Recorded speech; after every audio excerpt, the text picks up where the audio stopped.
because when you have a lot of talents mixed, something good is gonna happen. That's what I was thinking. I was very naive. Oh, so it backfired. Yeah.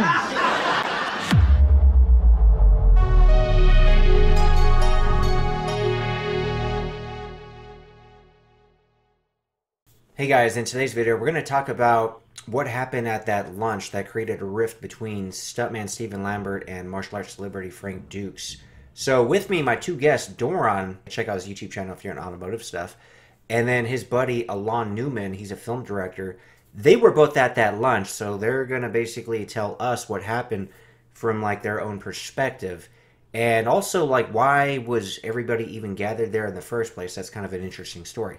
But anyway, if you like this kind of content, please help support the channel by hitting the like button, subscribing, and sharing the video. Let's go with Frank Dux real quick. So you know Frank Dux personally, right? Yeah. How did you meet him anyway? I met him in LA. It was very coincidence with Kamel also. I think we had a conversation on Facebook before, you know, me and Kamel, and then I met him in LA in 2016. We sat for coffee and I met him, and he was a very, very nice guy. Also a very nice guy, you know. That's what I hear people say, man. People say he'll give you the shirt off his back, right? That's what people say. To be honest, the first time I met him, we sat at the coffee shop, and he got a call from a kid. I don't want to say the kid's name now. Like the kid was, you know, a big fan of his. But the kid is, how do you say, disabled? I'm sorry, my English, in a wheelchair, you know? Yeah, okay, sure. Yeah, disabled, yeah. Disabled. And I saw that Frank was so much into the kid and helping him and you know, inviting him to his house, and like he was inviting him to his house, I think maybe in Texas, because he has a house in Texas. I'm not sure. I'm not sure that I'm correct with the details, but he invited the kid to come to his house for like 1 week of, they're gonna make, you know, this ninjutsu a course. He's gonna train him and for free, and just to help him and make him happy. And I really saw like a great, gentle soul, you know, very respectable also, very knowledgeable. And I saw that it hurts him with all the jabbering and what they say today, and this happened and this didn't happen. But I also saw that he's not going in their level and trying to, you know, not to mess with those subjects too much. And this is why when I saw Don the Dragon and Steven Lambert on your channel, which Steven, I also met him, it bothered me a little bit, you know, because these are grown-up people, as I said before, and I feel, to be honest with you, that I don't want to get to if what he did in Bloodsport happened or didn't happen, or if it's based on a real story or not. What's the difference if Bruce Springsteen is a Shidoshi? I'm not going there because I really don't know. And some people say it did happen, some people say it didn't happen. If you took the raisins, if you didn't take the raisins, they weren't even my raisins. I don't want to go in there. What I do know is that this guy is responsible for the best action martial arts film probably ever. Yeah, I don't think Bloodsport's gonna be tough, man. No, it won't. And I feel like all the rest of them are a little bit jealous of that. That's how I feel. That's what I see from, you know, from the outside. That's what a lot of people see. Even me, when I do something successful in the motorsport industry, I'm not even comparing, that is making 1 million views in Israel, I see a lot of people that are like butthurt from it, you know? So I think that, I'm sure that some people are angry because maybe it didn't serve in the army like he said. I don't know. Some people maybe take it personally, but those people, I feel that it has a little bit to do with jealousy about him being responsible for Bloodsport and Lionheart and films that hundreds of millions of people saw.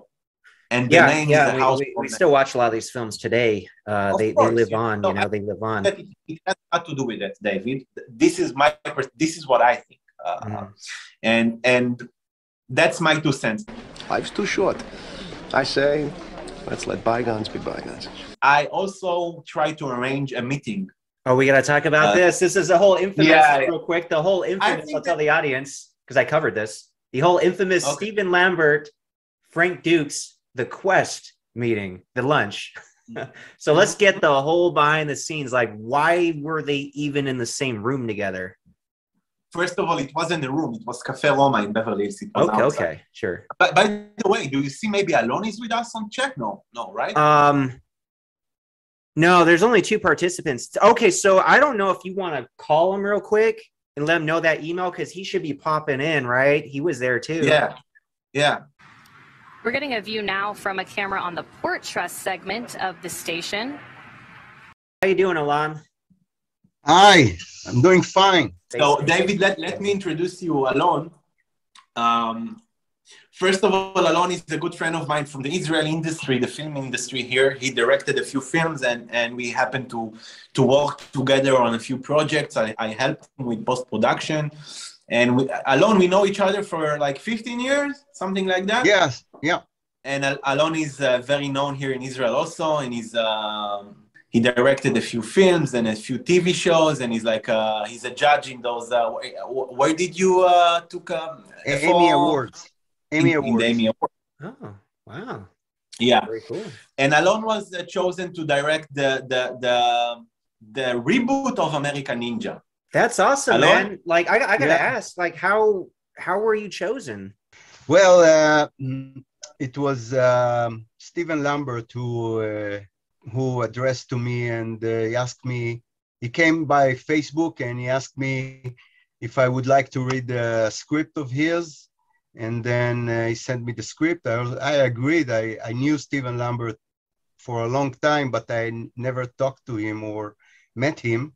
But I knew him through Sam Finstenberg. Sam Shmulik Finstenberg is a friend of mine for a long time, since I was a child. So Steven asked me to read the script. I read the script. It's an awesome script. It's really, really good action and dramatic, and drama, action and drama film. And I returned to him, and I told him that it's very interesting and what he's looking for. I mean, he needs a review. He said, no, I want you to direct the movie. And I said, well, do you know me? Do you know what I'm doing? And he said, look, Sam Finsterberg told me you're the director. And that's what. By the way, I'm sorry to cut you along. Sam Furstenberg, David, is the original director of the American Ninja, most of the movies, right? Am I right? Yeah, he's number 1 and number 2 and number 4. I'm going to talk to him next week, by the way. I already planned to. So yeah, no, he's old school canon director of those movies. Yeah. So if he vouched for you, no wonder why Steven Lambert wanted you.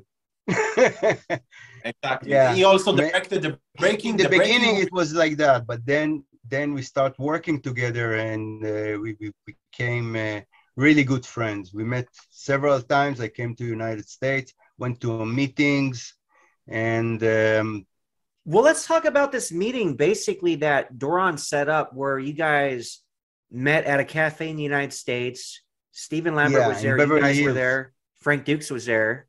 And there's a funny story related to that, I heard. Yeah, I'll give you the background of the meeting. Is it okay, Alon, if you tell the first story?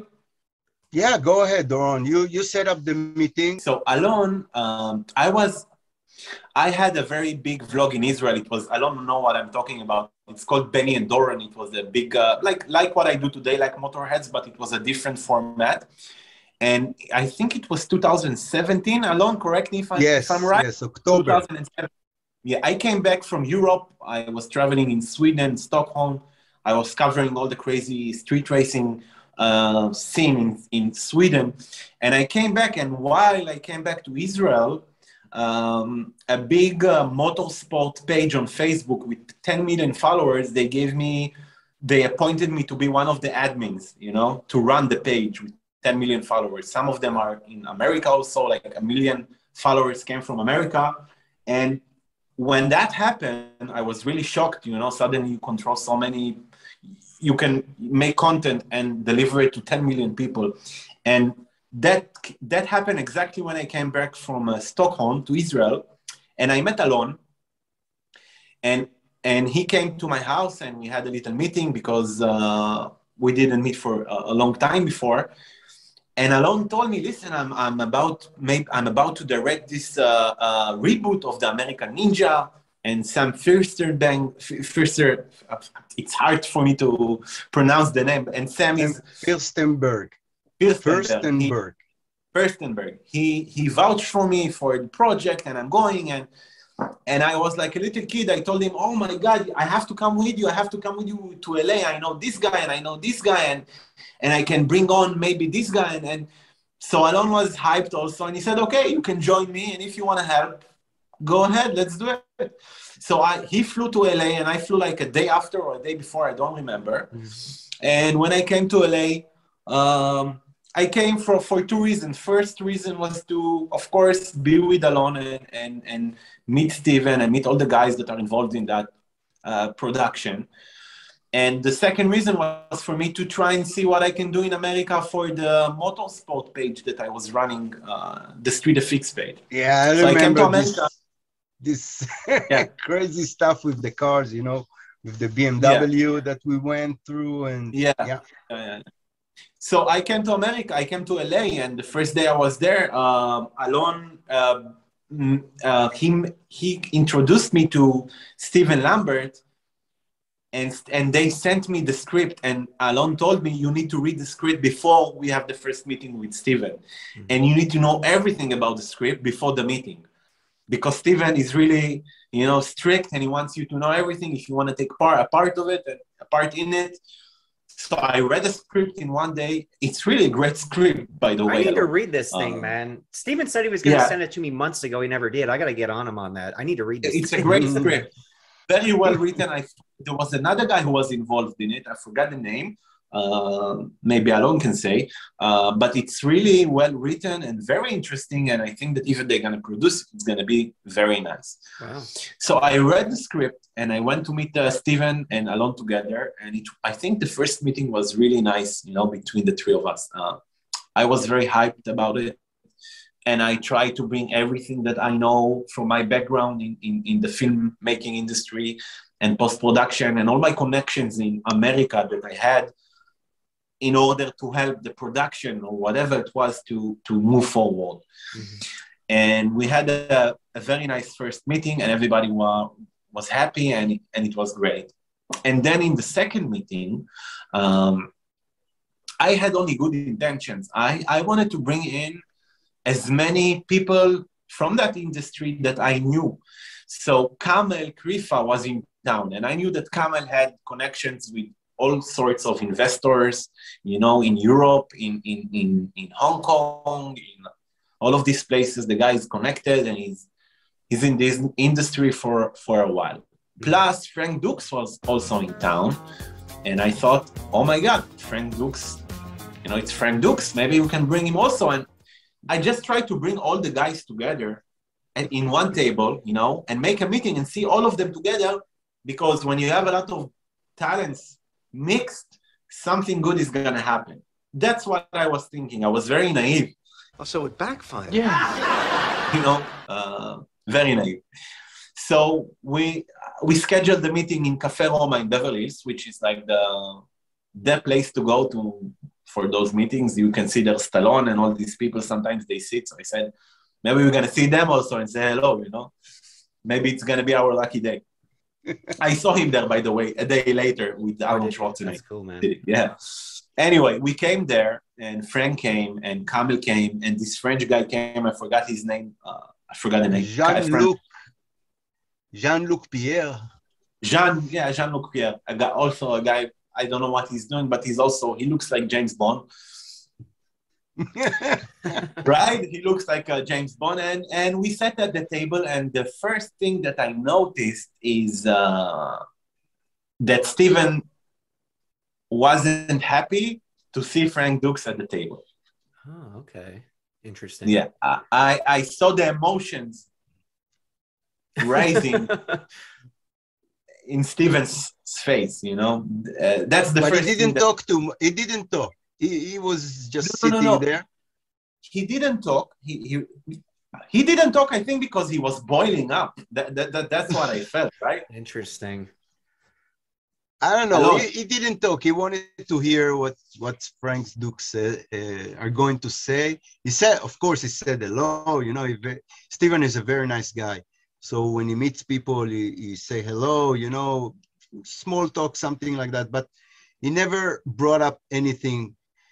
You know, talking about movies and stuff like that. They just were talking, and then Frank Dux start talking about, because I think Carifa was in the quest, right?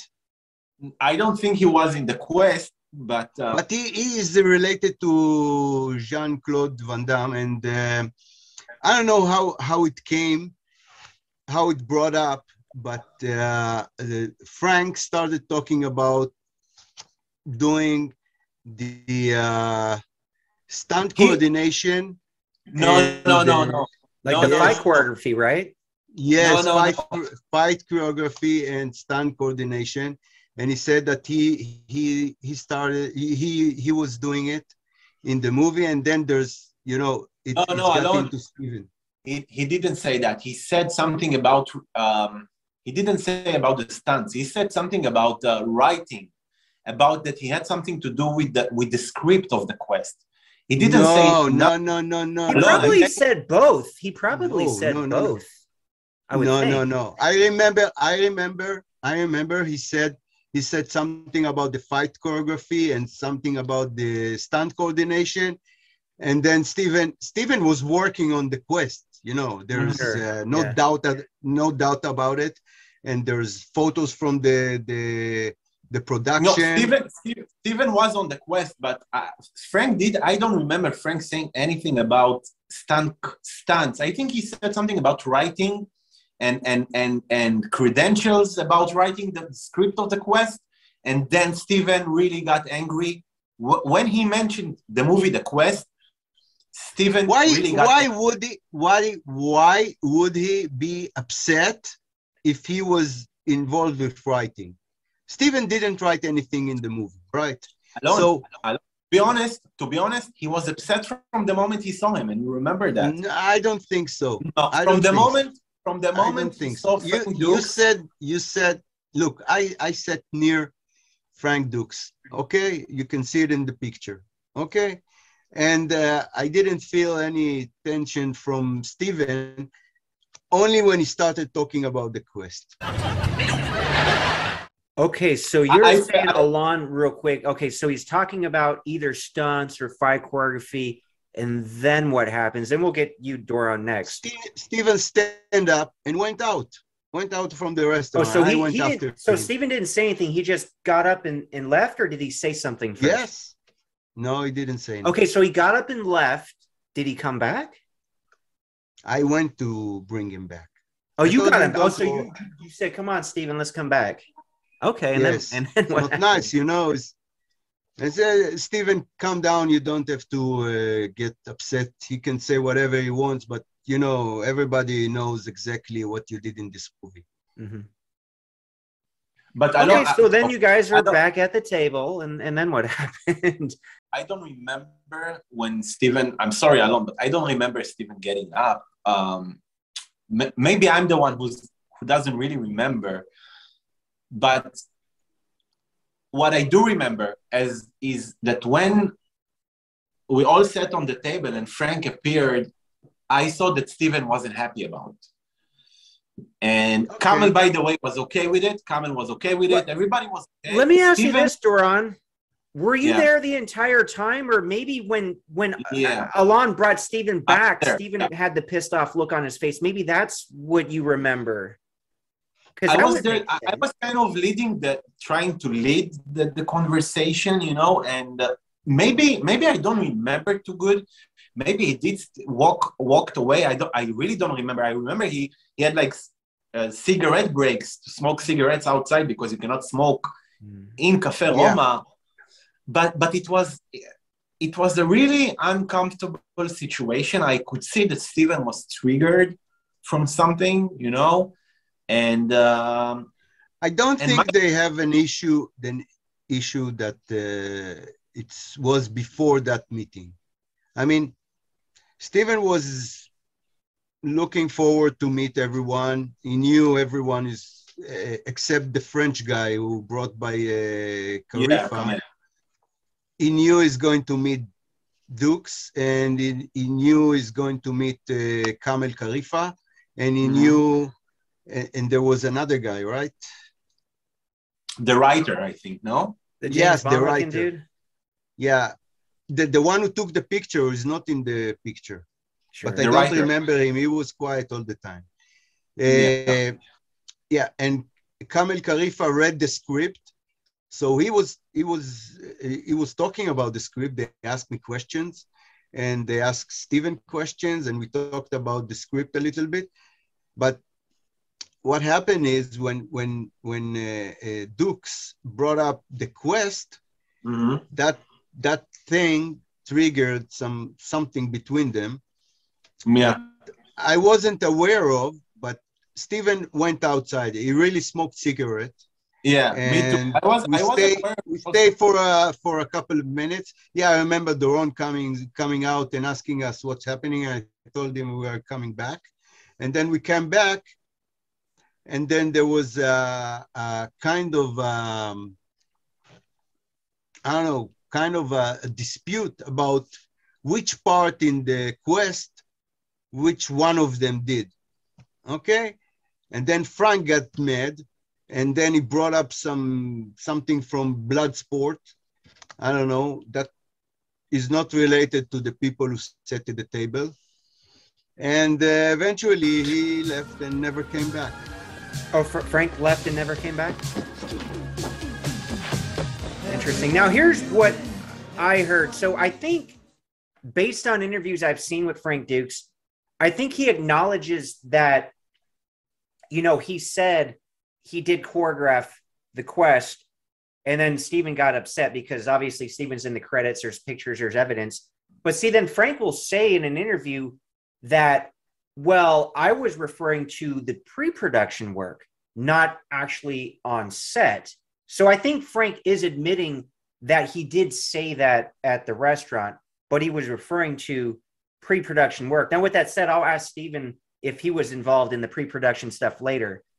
Because I know for the thing with Frank Dux, real quick, Doron, the thing with Frank Dux, there's always like an element of truth, right? There's something that makes you look. I don't know what happened. Something that could be factual, right?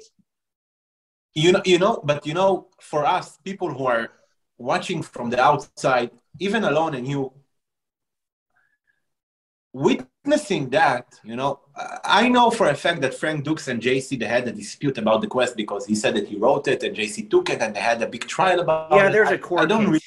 Sure. There was a court case about it. So probably Frank has something to do with this movie, I assume. So it doesn't really matter who choreographed what, and the bottom line of all of this for grown-up people, okay, is that it's a shame that these people, Steven Lambert, he did hundreds of films. He was in Time Cop, and he did many films with Stallone and this and that. The guy has a huge record. And Frank Dux has a big record also. He did those JC movies that were the biggest hits. And you see them sitting and clashing for those little facts that nobody really cares now. Well, here's the thing, Doron. Here's the thing, though. Like, from Steven Lambert's perspective and the way he described it for me, like, he's very proud of the fights in the quest and the choreography. So, for example, like, let's say, okay, so you see this awesome poster, Rocky versus Drago. This was created by the official Rocky artist, John Ravalli, who gave it to me, and I'm very thankful for it. So what if, like, he's proud of that. What if I just said, hey, guys, look what I painted?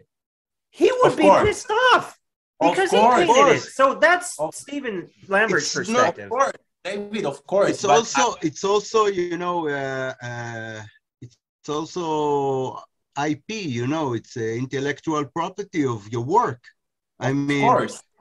you can't. But what happened there, by the way, Frank did not cancel Steven's work. He didn't. He just said what he did in the movie. He didn't say that Steven didn't choreograph or did the stunt work on the quest. He didn't say that. You know, what happened is that Frank said, I did this and that, and Steven was triggered about it, you know? And I see that a lot of people are getting triggered by Frank Dux, and I'm wondering why. Why Don the Dragon, for example, which I don't know the guy, he looks like a very, very nice, and I know that he is an excellent fighter. Why these people are so onto Frank Dux? That's what I'm asking myself. Well, that's the thing. That's the thing, Doron, because if Frank Dux is trying to get credit for the quest, then in a way he's trying to take it away from Lambert, because if Dux did it, that would have to mean Lambert did not do it. So that's the main issue. But Dave, but I think all this debate I think it's wrong perspective, because, you know, Steven did the work. You can't take it from him. And as I know Steven and I know him closely, I know that what he's done is done. I mean, he won't say anything about things that he never done, that he's done it. So I know he's straight. I know he's very proud of his work, and that's it. I mean, if there are, you know, kind of dishonesty or or the information is wrong, then it might get him upset, because, you know, he sat with some people from the industry, and those people, you know, I don't know if they've been in this project or not been in this project, but, you know, it's first time he meets them, or after a long time that he haven't see them, and then suddenly it come up, you know, like, I don't know, like kind of a blizzard, you know. He said something and it's triggered him, and I understand Steven. Look, he was definitely Frank Dux was nice at that meeting. He's a nice guy. I didn't see anything wrong with him, and I don't know all Frank Dux history. Doron is more into those guys, and he knows them personally. And, you know, for me, it was kind of inconvenient because I wanted that meeting to succeed, you know, to have we started having good time, and suddenly, you know, something went wrong. Yeah. Eventually, those people are nice people, and they're friendly, and you know, sometimes when you bring up things, sometimes some people act like how they act, and some people, you know, can take it easy, you know. I had something like that in Israel. Somebody told that he directs something that I direct, and, you know, I was laughing about it, and I said okay, and then I sent to the WhatsApp to the guys in the WhatsApp the movie and the credits, and that's it. You know, I was laughing about it. Yeah, you can say whatever you want. Okay, so guys, so moving on from that, basically that meeting was like what, 2016? You guys said about 5 years ago or so. 2017. October. Yeah. The question is, why don't we have this ninja movie? Like, whatever happens? In the next video, we'll obviously discuss all of that and more.